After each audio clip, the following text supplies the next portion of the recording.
My name is Oakenfull. I'm Head of Education and Curriculum at Point Blank Music School in London. And yeah, I'm going to do a deconstruction. This is my 4th BMC actually, so it's fantastic to be here. We're going to be looking at this track. I've got it here, Jamie Principle, Your Love, but obviously Frankie Knuckles kind of took it and kind of really developed it. I think, let's just start off by listening to an excerpt of the track, and then we'll look a little bit about the kind of history and listen to some examples as well. When your body's next to me, I begin to sweat.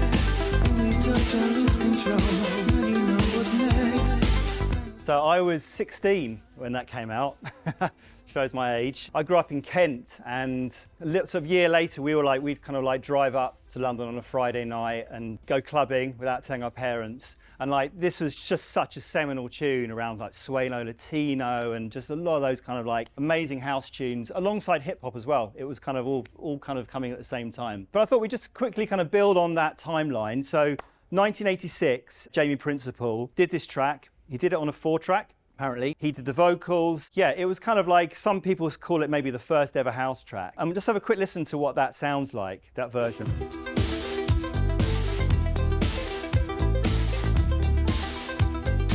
So you get a kind of picture of the track. It definitely feels different. The vocals are kind of maybe kind of slightly buried and not so clear. So Frankie Knuckles took this track and he was in Chicago. He took it to the power plant where he was playing. I think he kind of even played it off like a 1/4-inch tape or something. And it was a massive tune. And he basically kind of, did some extra production on it. I'm not exactly sure how that kind of happened, but he's kind of really kind of extended it out, changed the arrangement and just made it the kind of huge hit that it was. But why I've got timeline is because there were some other things that happened and what makes it such an interesting track. Actually, same year that Jamie Principle did that track, Candy Staton did this track called You Got the Love. It came out on this label here. And then fast forward to 1991, Aaron Abdullah, DJ Aaron, did a mashup. And he kind of put Frankie Knuckles' track together with the a cappella, which was on the B-side of this Candy Staton track. And he kind of mixed it. And it got to number 4 in the UK singles chart. Very sadly, actually, DJ Aaron passed away a few weeks ago. But I thought, let's have a quick listen to what this track sounds like by Candy Staton. And then we'll listen to that mashup as well.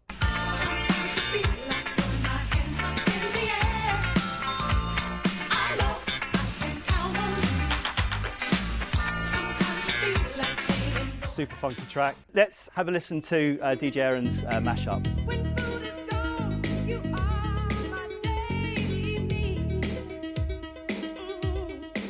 So that was actually not really a mashup, but actually kind of like a recreation of that track. Enough of the history. What I'm going to do now is try to recreate the track. Does anyone know what this is, this software here?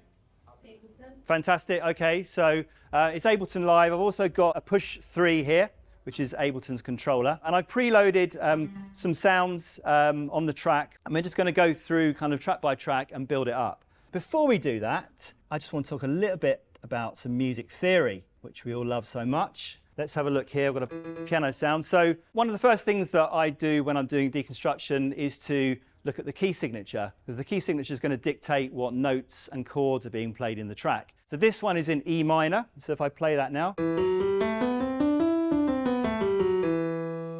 So we've got E, F sharp, G, A, B, C, D, and then E. And there are 2 main sections to the track. It's very kind of based around an arpeggio and the bass line. But essentially, the A section, the main section, is built on this E minor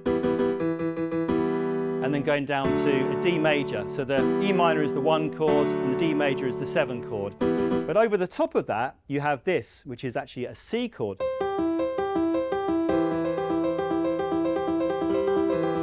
And it's this note here, this C, that kind of gives it some real suspense because it feels like it needs to kind of resolve, and I feel that really gives the track some sort of melancholy. You've then got a section where it kind of the bass line rises up, and we go here from E minor, G major, A minor, B minor, C, D, then down to E minor, G, A minor, and then B minor.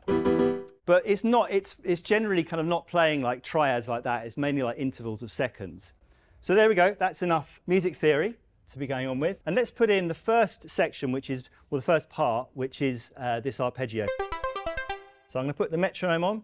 I've got record quantize on, and it literally just goes. And it's playing in threes, so I'm going to record 3 bars of that, so it will just cycle round. So let's put it in.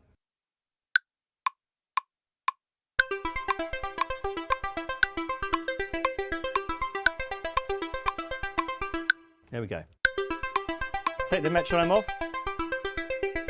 So let's just have a quick look at what sound I'm using. So this is an actual kind of native sound. It's using the analog device in Ableton Live, and got a little bit of EQ on it to kind of bring up that kind of high top end, and a phaser on it as well, and some reverb. So I've got that in a clip, and that part is just going to go all the way through, looping round. So I can now go onto the bass sound.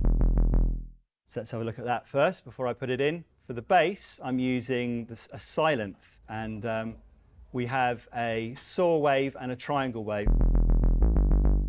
And a really fat sound there. And I've also got it going through a saturated decapitator as well. And I've given it some analog warmth. Okay, so I'm going to put this onto the second scene and start building up the arrangement. So this is the beauty. If you haven't used Ableton Live before, this is called Session View, and these kind of like cells, looks a bit like a spreadsheet, allows you to actually recording clips and kind of loop them round. So I can have this just going here. I've taken the stop clip away from here so that whenever I trigger these scenes, it's not going to stop that arpeggio that I've got in there. So let's put in the first bass line.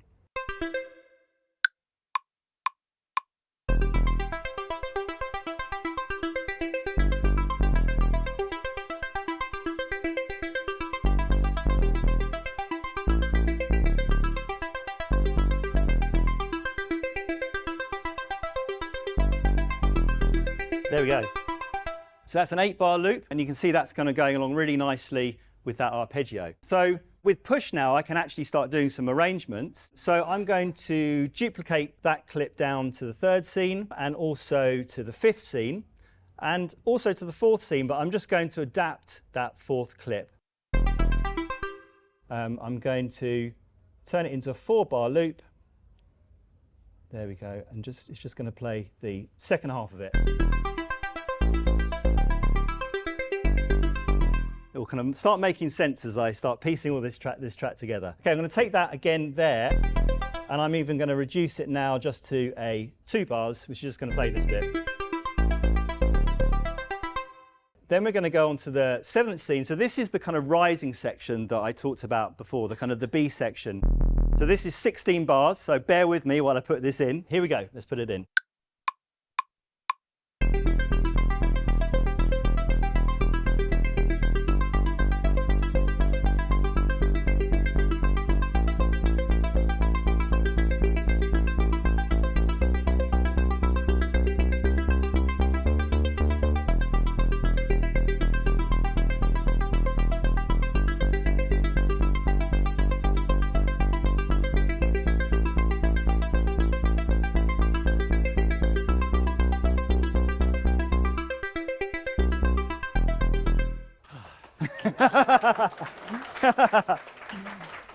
There's more to come. Okay, brilliant. Okay, so let's just do the final bass line here.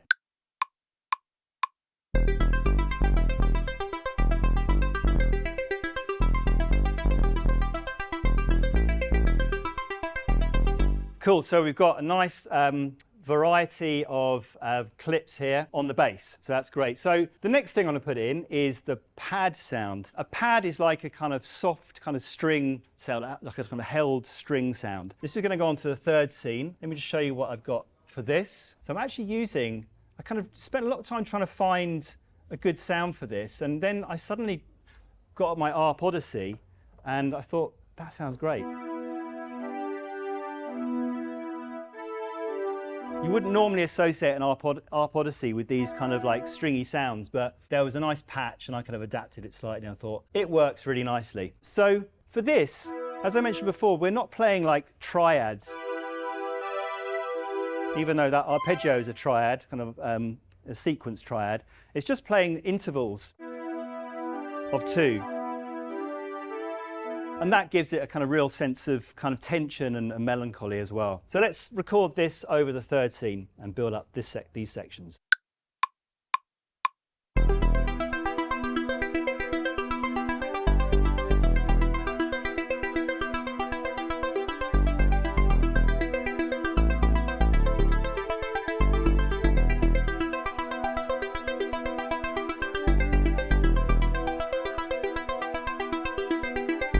Okay, I've actually recorded that on the first scene, which is not what I intended to do. So I'm just going to duplicate that down there and then delete that one. Great. And then duplicate that down to the 5th scene as well. And then on the 4th scene, it's slightly different.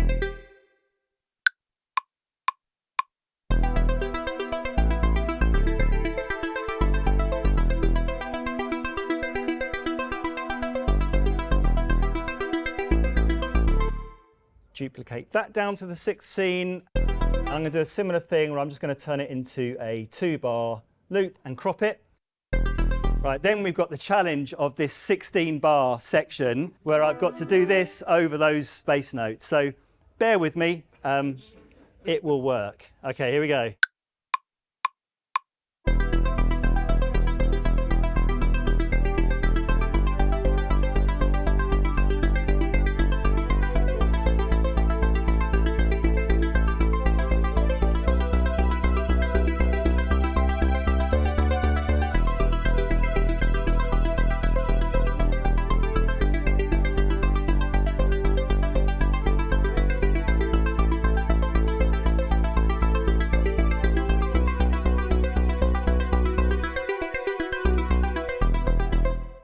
Okay, right, that's nearly there. What's amazing, there's no beat yet. This is just all music. Okay, so this is really, really simple. It's just 2 notes.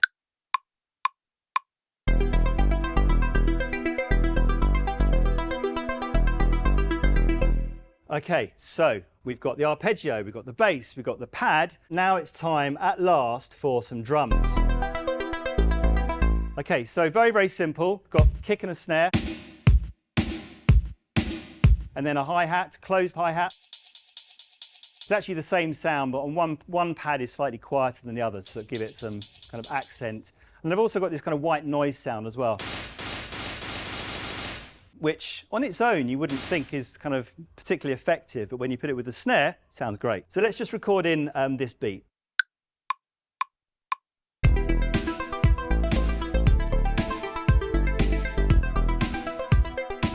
Let's do the hi-hats.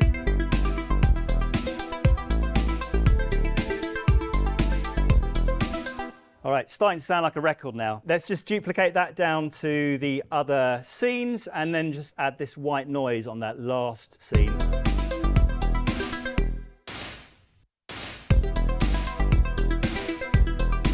Okay.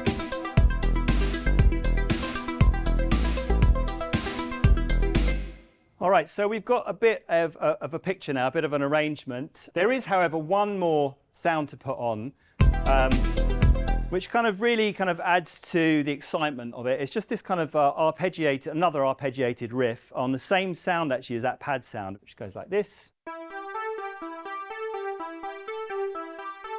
Record it in.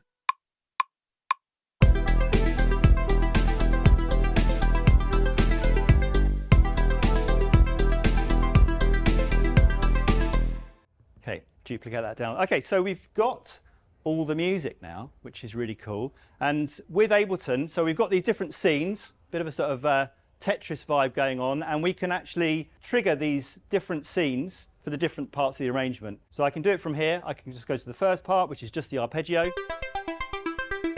Go to the next one, bass, go right down to the 6th one.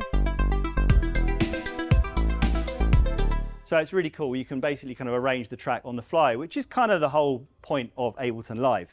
So, as is very customary with these deconstructions, I want to put a vocal in. There's various ways you can do this. Sometimes you can get a vocal from YouTube, an a cappella. There's lots of sort of AI software now that you can actually split stems out and you can kind of extract a cappellas.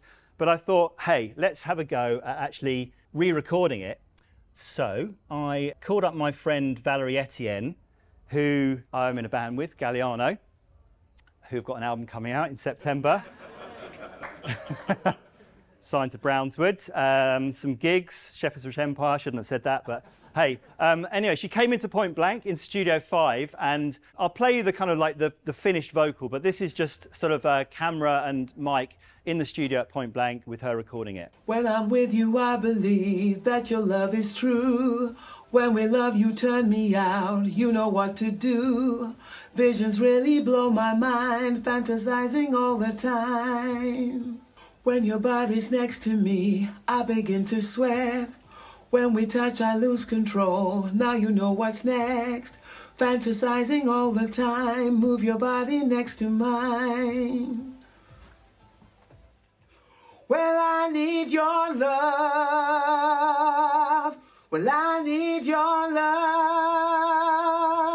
Well, I need your love. Round of applause for Val.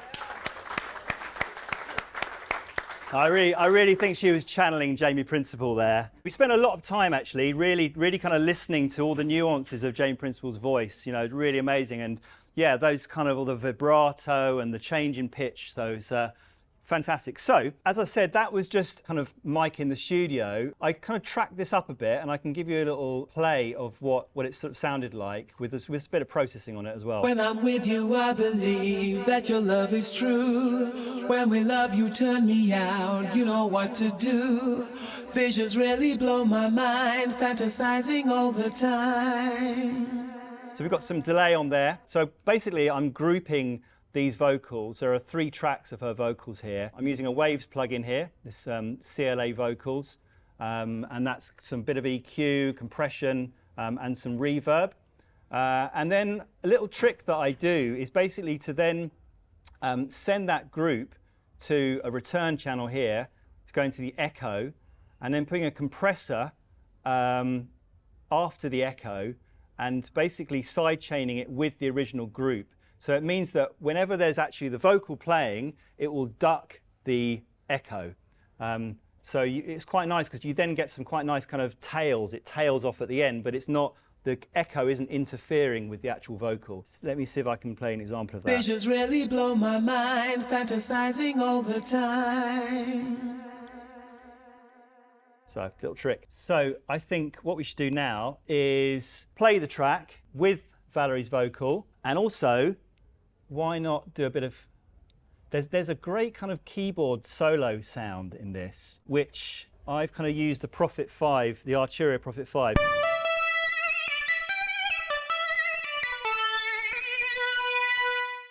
All right, so here's the track, the reconstruction, deconstruction of Jamie Principle, Frankie Knuckles, Your Love.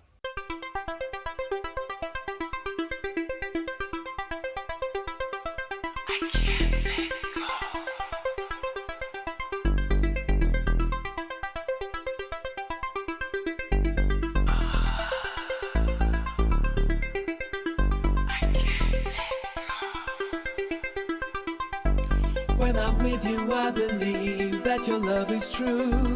When we love, you turn me out, you know what to do.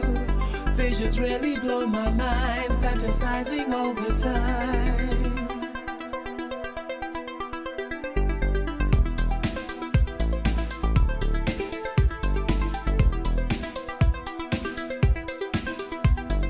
When your body's next to me, I begin to sweat. When we touch, I lose control. Now you know what's next. Fantasizing all the time. Move your body next to mine.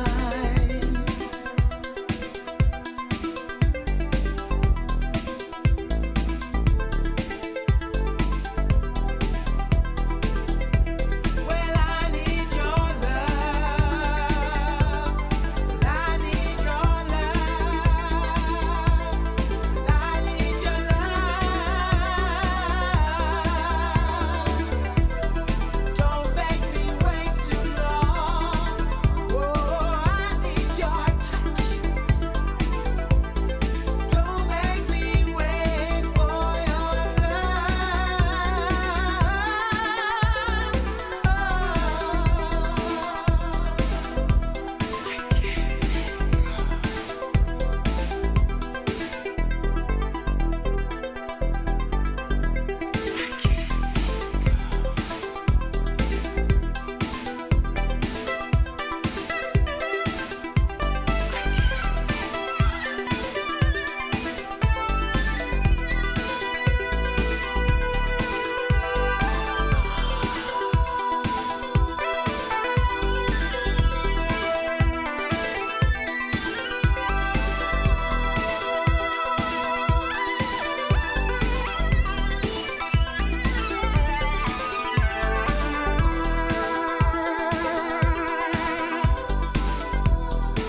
we go.